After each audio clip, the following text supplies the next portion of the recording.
Grass grows in rich abundance along the Atlantic fringes of Britain and Ireland. For thousands of years, humans and cattle have been working these westerly landscapes together, making the most of seasonal opportunities, following the grass into the hills during the summer and retreating to low ground for the winter. As markets and demand for beef grew around new cities in the 17th century, an entire cattle economy arose in the west. In the Scottish Highlands, huge numbers of livestock were walked south to be sold at markets in Falkirk and Crieff. The scale of the droves and their significance to the landscape, culture and economy of Scotland is hard to understand today, as the old ways have almost completely vanished. Ecologist and farmer Richard Lockett explains where the idea for the modern drove came from. I read a book called Highland Drove, where in about 1980 some people drove 50 Highland cattle from Skye down to Crieff. And then Patrick and I went to Ireland, to the Burren, where we went to the Winterage Festival there, which involves droving cattle up onto the hill in the autumn. So those two things kind of gave me the inspiration, I suppose, for this. Taking part in the drove were farmer and wildlife manager Graham McCrae, farmer and writer Patrick Laurie, and Richard. Also helping was young Sherpa, porter, Ben Cluett. Graham and Richard summer their Luing heifers on the hills of Kintail in the west of Scotland. They return home to their respective farms on the east coast at the end of the summer. So these heifers, they are 18-month-old. They've been out in the west since they were weaned as calves, 6-month-old, so they've spent a year out in the west. So now they're heading back east and then sold as bulling heifers come May. The plan was to drove the cattle east from Morvich over high passes, through hills, glens and forests to the road end at Loch Affric.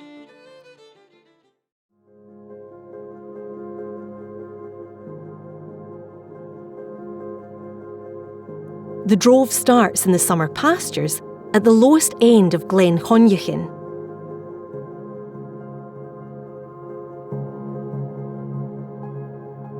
The cattle are walked through native woodlands that Graham has helped to create on his croftland that's owned by the National Trust for Scotland.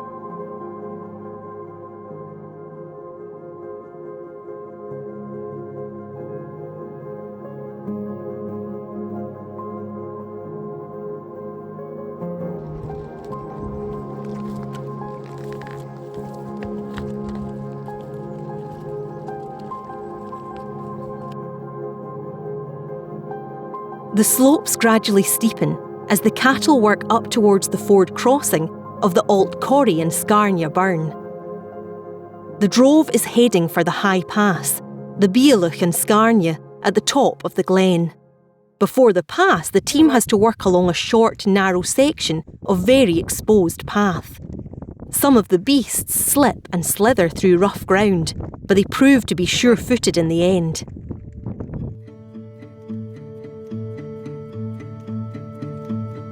Safely negotiated, the drove moves steadily up the rock path to the Bealach.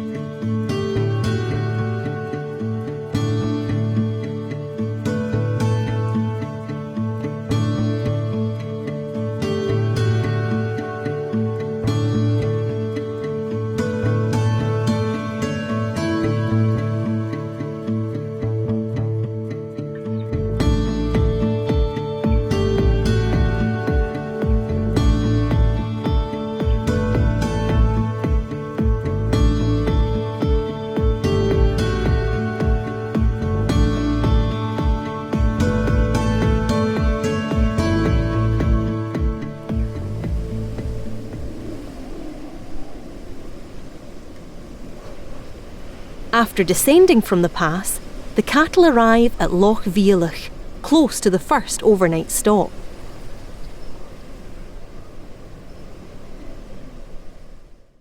The team set up camp, and Patrick reflects on how the cattle interact.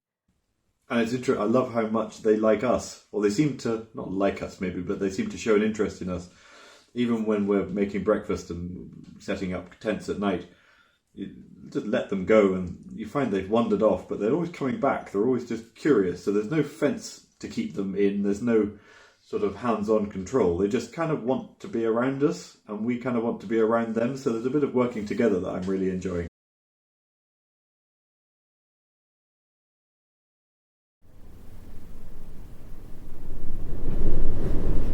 After breaking camp, the drove heads east for several miles through rough, boggy land.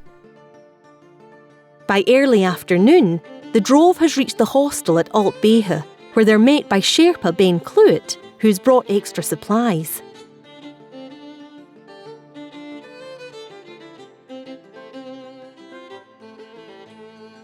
The heifers seem to understand the purpose of this trip.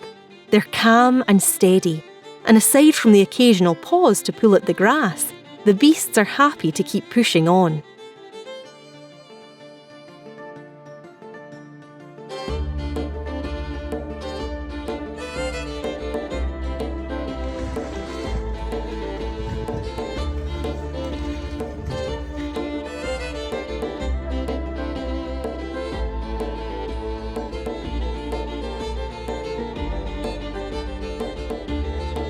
In a final push to reach Achnamullack Bothy for the night, the drove has to make a deeper and more challenging crossing of the river.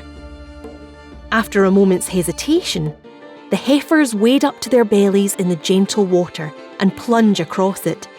Then they're free to graze on the old floodplains, while the drovers head inside to light the stove and see if there's anything in the bottle that Graham has brought. And it's a great chance to chat through the day's work. It's been really good tonight. First day was good. We had great weather the first day. Some steep climbs to come out, some hairy moments with the cattle. But once we've got through into Loch Affric and down, it's been easier going now. And what was the hairiest moment? I think it was probably when they were going along a very narrow path with a steep drop of about 100 foot, and I was just a bit worrying that one might cope over it. They're really sure-footed, and yeah, they've come through it well. I just love the traditional side of this. The route we're taking isn't a traditional drove road, but I mean it's the classic way that cattle were moved around the Highlands for hundreds and hundreds of years, and just to feel like you're part of a little bit of that history is just brilliant. But last night, where we camped with the cattle at the really west end of Affric, a really wild country, was on the site of a shieling, so where people took their cattle and moved up effectively for the summer months to live. So it interesting kind of recreating that and paying homage to that, but also looking at how cattle are interacting with that environment.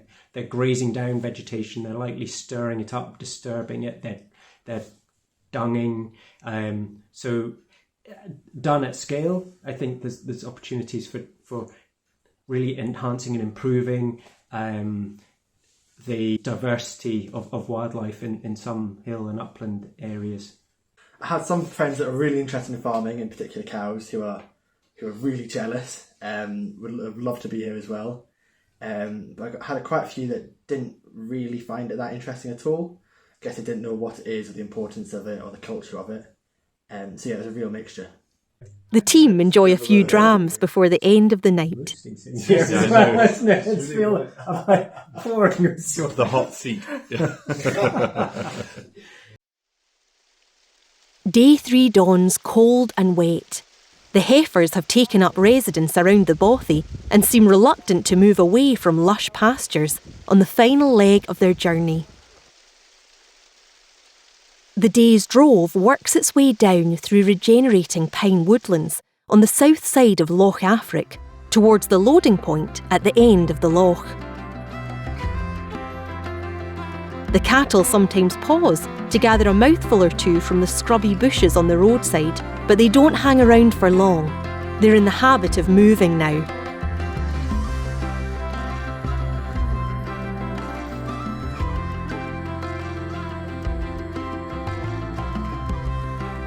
As the drove reaches its end, the drovers reflect on the trip and what it means. And spending so much time right up close and personal with the cows has been brilliant. They honestly have been the stars of the show. They've been different personalities have really come out. We've had different cows leading on different days. We've had the same cows at the back quite often, and then we end up getting a bit of chat with them, and the first ones that want to cross the river, the first ones that want to swim, the first ones that want to run, the first ones that, I don't know, it's a different take on cattle. Reasons for doing this there are a few reasons. First, we thought it would be a bit of fun and an adventure, but also I want to highlight the benefit that cattle can have in a hill environment.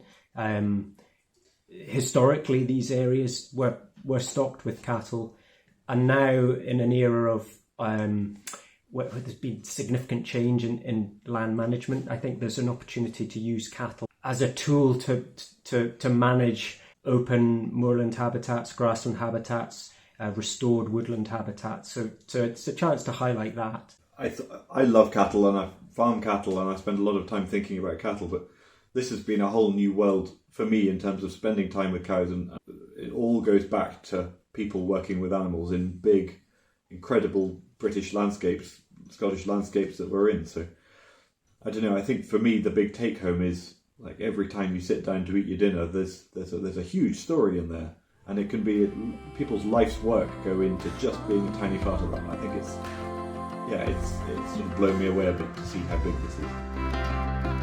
The heifers are reunited with their main herd for the autumn. With memories of the trip still fresh in their minds, the drovers agree that something special happened out there on the hills. Perhaps it was just a reminder of what's possible. Maybe it was nothing more than a nod to the old ways, but it seemed clear that parts of these traditions had value, which deserves to be protected and celebrated. Walking round and round, I'm dizzy. Up steep hills and high paths, it's going on and on. This walk is not easy. I've grown really tired. I'll give you one last smile to say,